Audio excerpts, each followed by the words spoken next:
Good morning, evening, afternoon, I'm Tata Cat. Welcome to my channel. Today we're playing an adventurer's tale. I was looking in my library and I came across this, a game that I bought a while ago because it had mixed reviews. Apparently the reviews were so mixed that they stopped selling it on Steam, which is sad. They are still selling on Just, however I don't know how safe or credible Just is. But I still want to figure out if this is a good or a bad game. It could just have a bad rep and people are just unkind to it. Or maybe it really is just a bad game. I don't know. We'll see. And you guys can come along for the ride and see with me. So let's get started. New game. Story mode, free play, question mark, or tutorial. I don't know what any of these modes are. So I guess we'll start with a tutorial. Normally I'd like to skip over tutorials, but since I don't know if you guys will be able to get this game, you can watch me go through it. Looking for a tutorial, huh? What are you looking for help with? Select a topic to learn more. Alright, we'll just start from the top and work our way down. General gameplay. In an adventurer's tale, there are 3 modes: story mode, free mode, and another secret mode. Ooh. Free mode and the other mode are unlockable modes, which are unlocked along the course of the story mode. So why even have it as an option? It would have been more fun to not see it yet. Free mode is the same as story mode, except the 30-day limit is removed and there are no time restrictions. Days still pass as usual, however. Okay. So now I know there's a 30-day limit. Okay. However, story-specific events are not available in this mode. All other content, including girls' routes, are, however. You really like however, don't you? However. Story mode follows a simple semi-linear cycle within a 30-day frame. Through the world, freely powering and gearing up and amassing skills in a party. You can track the amount of days left in the tavern on the left side above the text box. So it's going to be up here somewhere. Every few days, the story will naturally progress. At the end of the 30-day cycle is the final challenge. Dun dun dun! These are mini cycles composed of 100 units of time. Activities such as exploration, foraging, battling, etc. will pass certain amounts of time specified to the player. Okay, good. It's going to tell me. I don't have to guess. To check how much time is left, access the party menu from the party button on the bottom right menu options when not engaged in an activity. So what, this one? The time bar appears on the time menu on the right hand side. So it's going to be over here between interludes in story mode and in free mode. There are no specific guidelines.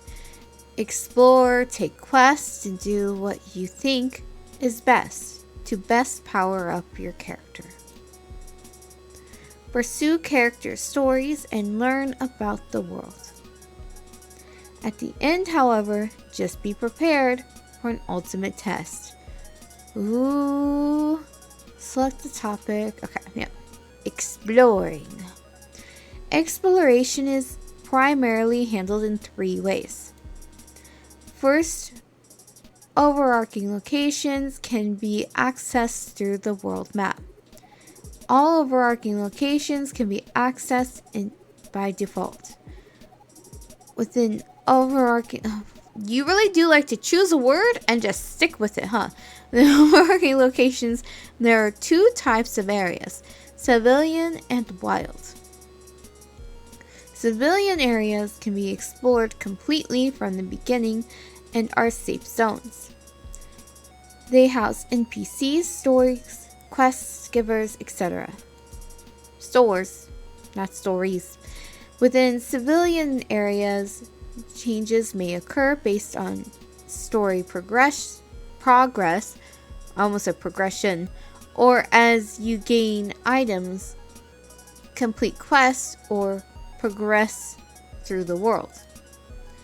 In wild areas, exploration works slightly differently.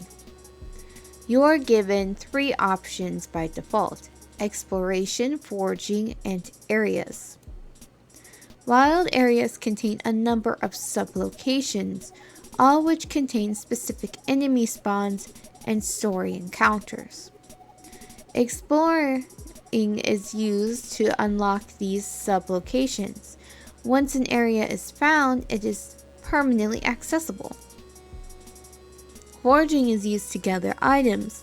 This can be done to gather general reagents or equipment, but it is most useful for collecting quest items.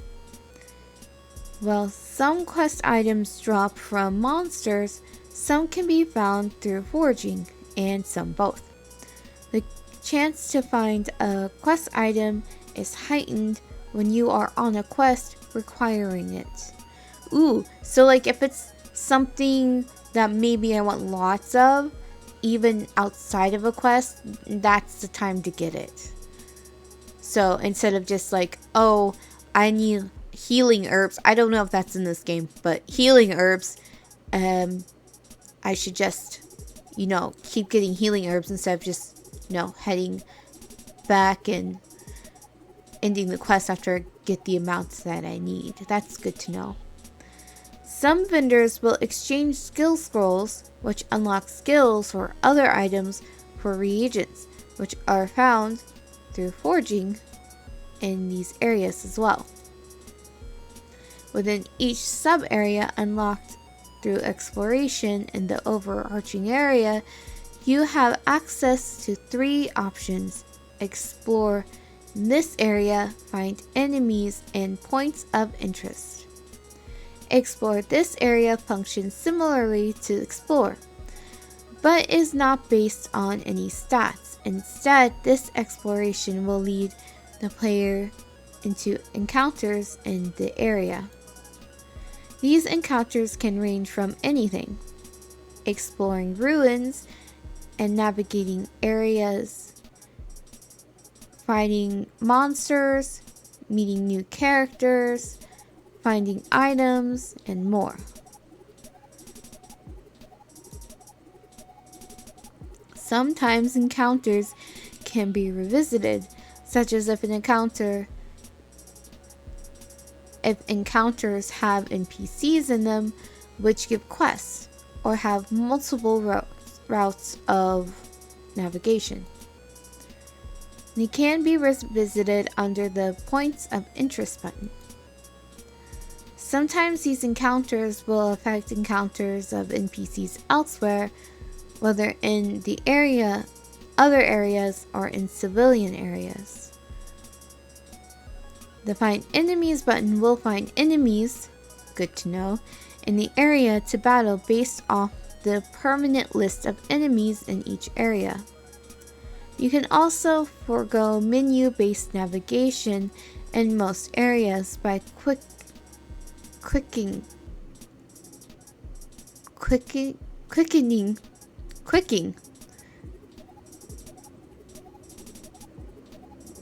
Yep, this is by quicking. By quicking the quick map.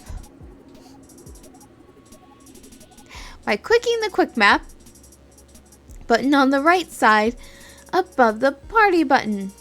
Okay, we gotta click on the quick map.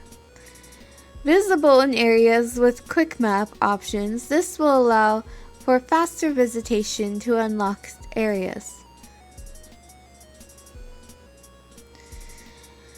Tutorials are long. Okay, progression. Quests can be found in the quest board and around the world in total. Cool. Although you can have as many quests as possible, you can only accept 10 quests at a time from the quest board. Quest progression is generally marked on the map in Quick Map.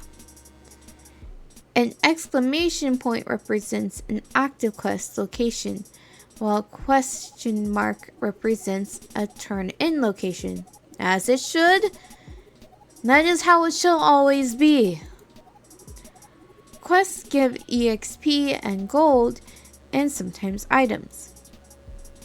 As you gain EXP, whether through questing, gold, or other means, you will level up. Leveling up slightly increases all stats and allows you to pick a stat to prioritize. Prioritized stats increase more than other stats for that level. You can track the amount of EXP needed to level up in the My Stats screen under Party menu.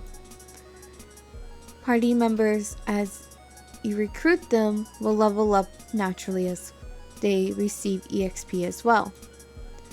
Besides leveling up, progression can happen in the form of gaining skills as well as equipment.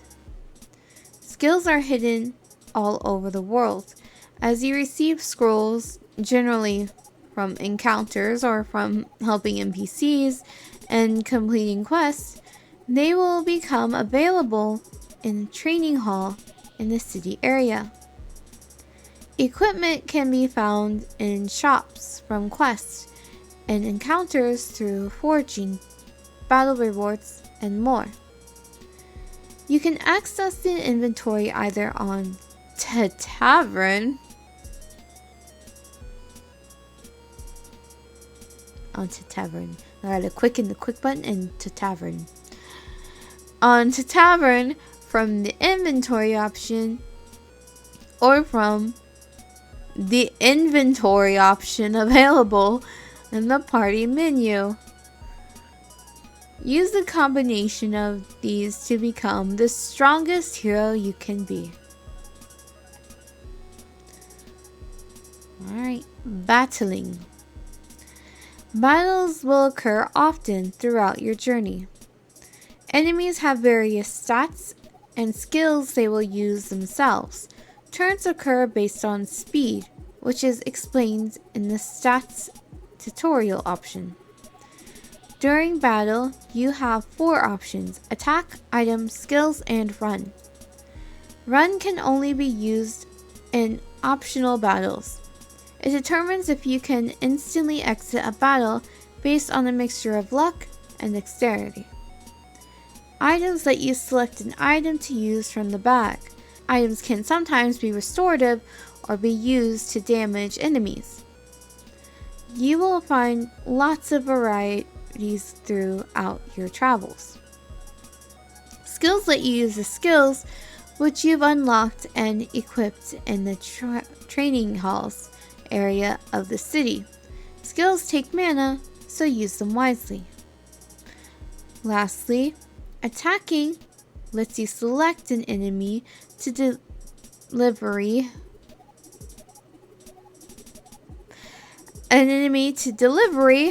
a physical strike to based on strength and dexterity.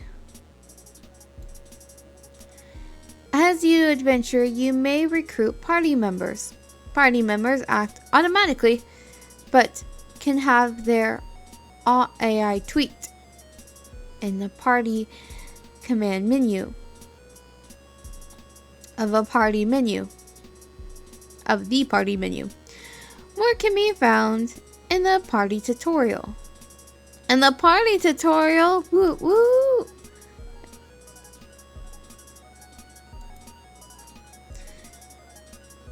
You can adjust battle speed in the options menu as well as enable and disable VFX and other options. The game also supports quick battling. This is a method of making battle more intuitive beyond typical click and selection. To enable quick battling, select Stats and Battle option from the party menu, then click the Quick Battle option.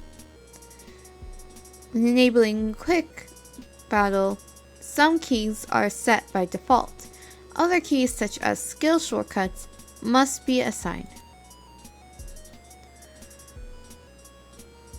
Oh, this is the last one. Stats and Party. All characters have a set of basic stats: strength, endurance, dexterity, vitality, intelligence, and luck.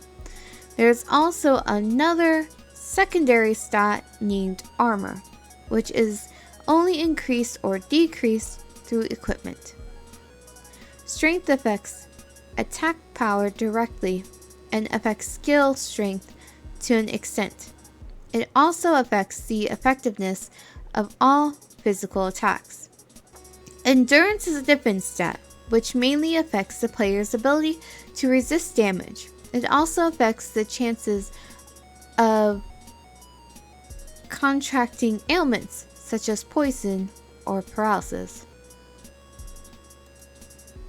Dexterity affects speed, which in turn affects the order and frequency of turns during a battle. Dexterity also acts as a small modifier for physical attacks as well as accuracy. Vitality affects max health. Intelligence affects both max mana as well as the effectiveness of magical skills. Luck is a stat which affects a number of miscellaneous things: accuracy, item drop chance, resistance to ailments, as well as out-of-battle situations such as exploration and foraging chances. Armor increased through equipment affects resistance to damage alongside endurance. You can recruit party members for a fee from the party recruitment option in the party menu when used from the tavern. After recruiting a party member, they can be added to the party and upgraded with skill enhancements from the party management menu. Different classes have different specializations as well as base stats. They will automatically level up and apply upgrades when receiving EXP at the same rate as you from battles and quests. Classes prioritize certain stats over other ones, generally in line with their pre-existing classifications. Since you may not be able to always train every class, there is also a catch-up mechanic available. For every couple of day intervals that pass, you can buy a level for unlocked classes, assuming you've already added them to your party at least once. I felt like I had to yell that part because it's in bold. Party members act autonomously in battle. However, they can have their AI tweaked to your desires from the party command option from a party member, assuming they are in your party.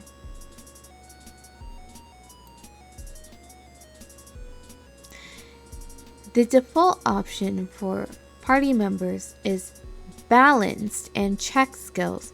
However, other options may best suit classes depending on your playstyle. All right, we can get started now. We read the tutorial. We know all the things I'm going to now forget about during gameplay. Okay.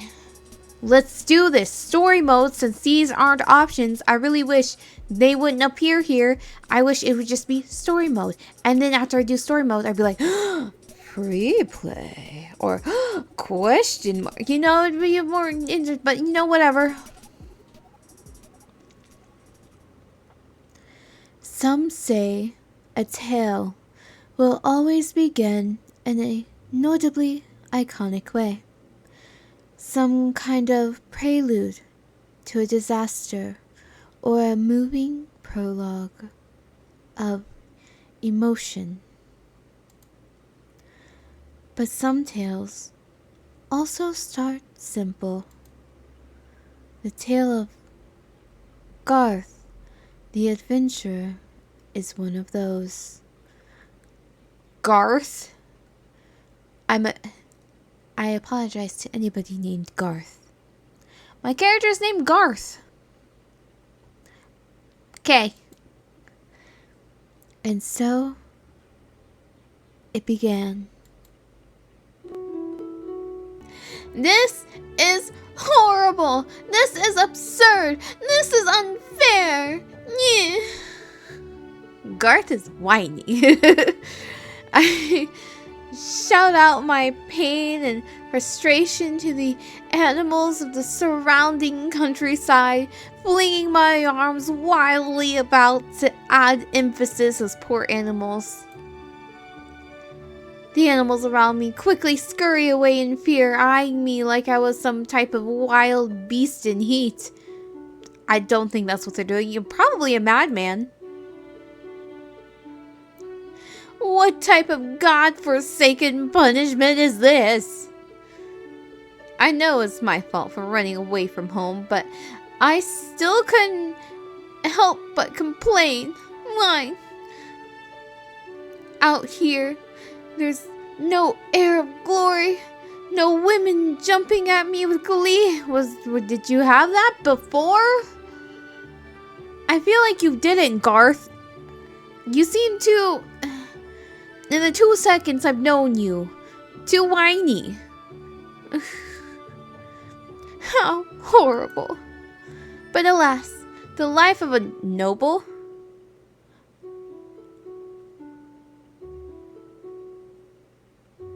That actually explains it. Alright then, Garth. But alas, the life of a noble is boring, especially in the kingdom of Gronia. With our monarchy using a pseudo-territorial style of government, there's very little management to be done by the top. If you ask me, though, a man's life should never be that stale. It should be filled with excitement, passion, and wild, lustful nights. I don't like him. I a female doe. As opposed to a male doe? All does are female. Okay. I a female doe. As it passes, it seems to make it shake its head at me, as if to say, oh hell no, not a fucking chance. As if it could read me like a book. I head in its direction to give it a piece of my mind, but it quickly jumped away. I sigh. What am I doing? I rub my shoulders under spots where my armor doesn't cover them. I hate griefs. I hate wearing such armor when traveling, even if it's light. And it's also custom. I doubt any of the other adventurers have used a design like this before. But that's why I have to wear it. I have to be unique. An adventurer must always be on the move. There's no telling when the next threat to peace and safety might pop up. Thus I have chosen to leave the center of the kingdom and head to this almost forgotten countryside state called Garicia. Yep, no, I've read all that. Okay. But that's only one reason. One other reason is that Garissa hardly sees adventurers, so perhaps they'll need some help from me. Because I'm their only option. Setting the bar real low. Of course, however, the final and maybe the main reason is that Garissa is said to have some of the finest women. If my dreams come true, I'm going to sire a legion of children. I smugly laughed to myself. Ha I trudge along the pathway through the countryside, heading towards my target. Garissa's township should be only a stone's throw away from here, from what the map tells me. Why do I feel like he's like holding the map upside down? It's like from the map. And it's going completely the wrong way.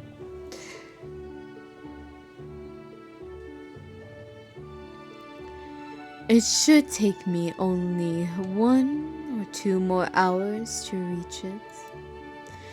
The thought alone of finally breaking this boring daily cycle sends shivers down my spine. This is going to be a great adventure, possibly the greatest ever, even if people don't know it.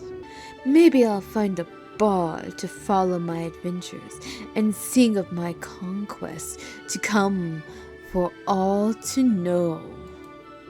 Yes, that would be quite grand, wouldn't it? Me as a hero of my own tale, doing feats no man has ever dreamed of. I mean, no man I know plans to bed 20 women on his deathbed. Just to go out with a bang.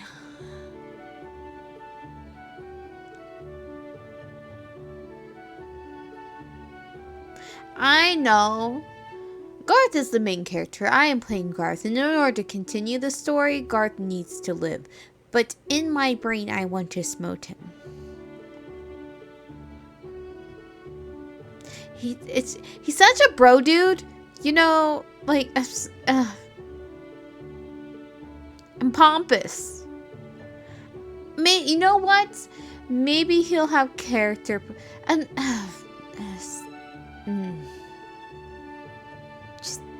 I bet he mansplains.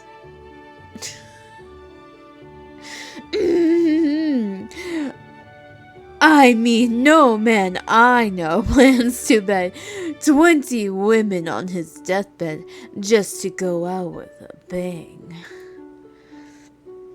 Neither do any of them plan to defeat the core of evil itself, the Lich King, before he dies. Except for, I feel like all of them plan to do all of those things. I feel like all men have probably thought that. I don't know, 20 seems to be a specific number, but something similar. And, maybe not necessarily just a man thinking, but I feel like that would be like a hero saying, take out the source of evil, the Lich King, before they die. Or, you know, and that's how they die. Such grand plans befit a man of my stature greatly. Greatness should follow on my heels like a hungry dog. I pause along the road to inspect a sign that shows the directions to the townships in the area. There are 5 towns in the area, but there's a warning label on one of them. I look at the name of the towns, in passing, glossing over each of them and remembering minute details. I studied class. If I remember well, Galicia is a major producer of staple goods like tobacco, leather, wool, and silk. At least he's a good student. He has that going for him. Well, this may be true. They don't do much in the way of enriching the population, except silk, which sells immensely well. That might explain why I heard that almost every township in Galicia has a lord. Most countryside states like this make do with one governor for the whole area. The name of the towns, however, make me sigh in exasperation.